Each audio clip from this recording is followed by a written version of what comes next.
Hey guys, so this is a common mistake I see in Final Cut Pro all of the time, and I wanted to show you guys this.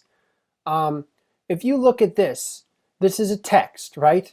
And you want to center it in the middle of the screen. So let's go and do that. You'll see the lines right here. So what you will see is you'll see an X marks the spot, right in the center.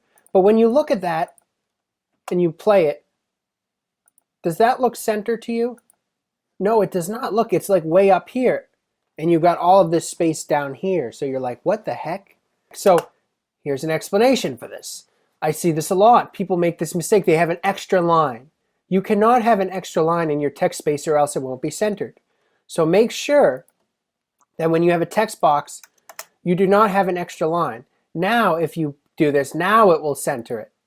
So that's just a big thing that you got to watch out for when using Final Cut Pro, is make sure you don't have extra lines in your text box, because then you won't be able to center it properly.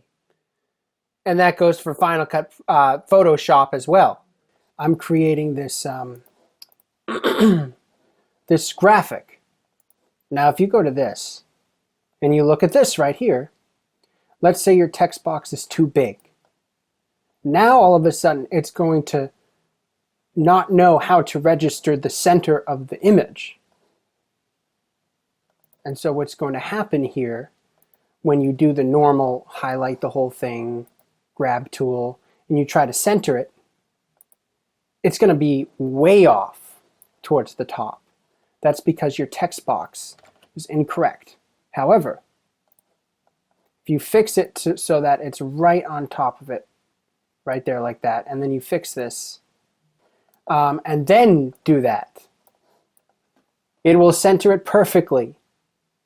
You see, that's a huge mistake people make, because the software cannot recognize where the text is.